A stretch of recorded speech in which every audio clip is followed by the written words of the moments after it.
तो यहाँ मुश्किल भरा काम क्या था। चंद्रमा हमारा 35,000 किलोमीटर पर घंटे के हिसाब से भाग रहा है, और उसका पीछा करने वाला आपका जो चंद्रयान है उसकी अधिकतम स्पीड 30 किलोमीटर थी। तो 35 किलोमीटर भागने वाला है और 30 किलोमीटर की रफ्तार से पीछे जाने वाला है। तो पहला मुश्किल तो ये। दूसरी मुश्किल ये होती है कि जब हम जब ये अपना चंद्रयान जाएगा और चंद्रमा की ऑर्बिट में स्थापित होगा, यानी चंद्रयान आपका जब चंद्रमा से मिलेगा, उसकी कंडीशन ये है कि वो धरती से अलग कब हुआ। 28,000 किलोमीटर की गति से चल रहा, धरती की परिक्रमा कर रहा था। जब वो धरती के आकर्षण में बंधा हुआ था तब स्पीड से 28,000 किलोमीटर। जैसे उसने अपनी स्पीड बढ़ा दी, 30 किलोमीटर कर दी, तो धरती के गुरुत्वाकर्षण से अलग हो गया। धरती में इतनी ताकत नहीं थी कि आपके चंद्रयान को अपने ऑर्बिट में घुमा सके, तो बाहर फ्री हो गया और आपका चंद्रयान सीधा निकल गया बाहर। जब जा रहा था तो 31 किलोमीटर की गति से जा रहा था और जाना था चंद्रमा के पास। और वो चंद्रमा क्या था, चंद्रमा खुद 35,000 किलोमीटर गति से भाग रहा है। तो 35 किलोमीटर है भागने वाला और उसका पीछा करने वाला 30 किलोमीटर गति से भाग रहा। पहला तो मुश्किल ये। दूसरा मुश्किल ये कि जो गति 30,000 किलोमीटर की जो गति है, धरती उसको नहीं कवर कर पाई। चंद्रमा धरती अपना जो चंद्रयान है धरती की परिक्रमा तो इसलिए कर रहा था कि वो उसकी स्पीड जो है जिस ऑर्बिट में था उसकी अपनी एक निश्चित ऑर्बिट, हर ऑर्बिट की अपनी एक निश्चित रफ्तार होती है, उससे कम या ज़्यादा पर वो ऑर्बिट में टिक नहीं पाता। तो जो आउटर मोस्ट ऑर्बिट में जो हमारा चंद्रयान चल रहा था, तो उस ऑर्बिट की स्पीड थी 28,000 में वो चल रहा था। लेकिन जैसे ही वैज्ञानिकों ने स्पीड थोड़ा सा बढ़ा दी, इंक्रीज कर दी, स्पीड बढ़ गई, तो उसने उस ऑर्बिट, आउटर मोस्ट ऑर्बिट को छोड़कर सीधा निकल गया, चंद्रमा की ओर गया। अब मुश्किलें कितना हैं।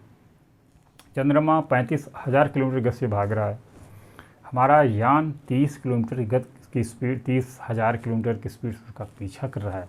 कैसे मुलाकात हो रही है।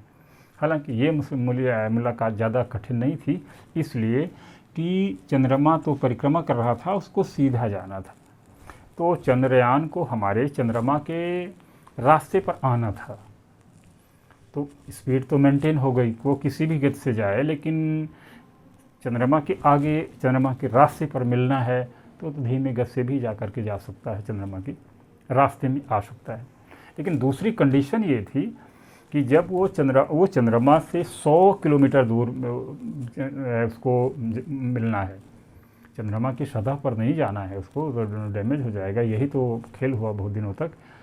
उसको क्या करना, उसको ये सबसे मुश्किल भरा काम है कि चंद्रमा से 100 किलोमीटर दूरी पर और 30 किलोमीटर 30 किलोमीटर से 28/4, यानी उसको कम से कम यहाँ से जो अपने 30 किलोमीटर गति से गया है उसकी 1/4 स्पीड पर स्पीड कम करने पड़ेंगे।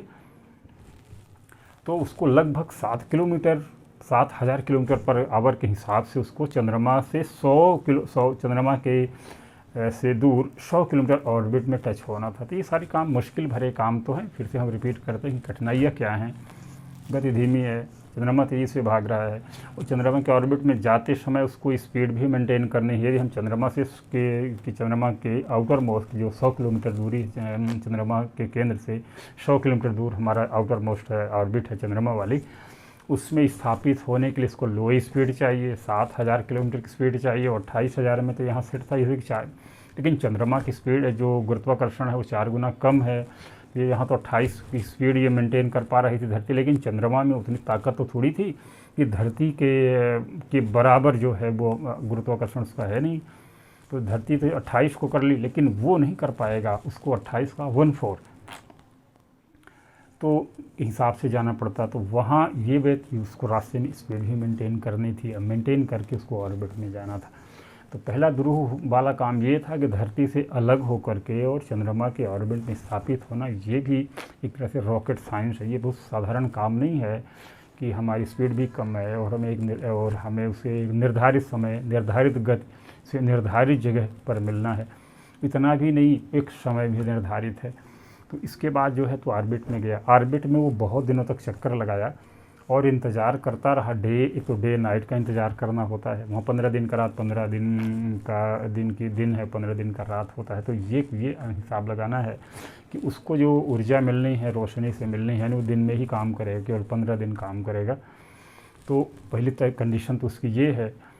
तो उसको ऑर्बिट में प्रतीक्षा करते हुए एक निर्धारित डेट में, जिससे 15 दिन का इस्तेमाल कर सके, वो कल 23 जनवरी के अगस्त को गया और वहाँ जा कर के सरलतापूर्वक लैंड हुआ। अब लैंडिंग के लिए अभी आपने देखा लूना गया, धराशायी हो गया, नहीं सक्सेस हो पाया। तो ये क्या किया है कि इस बार इसमें हाई सेंसर थे और स्वचालित था। यहाँ से कोई नियंत्रण इसका नहीं था, पूरी तरह से स्वचालित था। इसमें इतनी क्षमता थी कि वो 25 किलोमीटर रेंज में घूम करके और एक सुरक्षित जगह, एक सॉलिड जगह है में अपने आपको आहिस्ता से लैंड करा सके। और आप लोगों ने लाइव देखा ये सब कि वो समुचित हो गया। अब वहाँ से वो विधिवत जो है तो अपने ऑर्बिटर के थ्रू जो है आपको लाइव वीडियो फुटेज दे रहा है। देखिए वीडियो।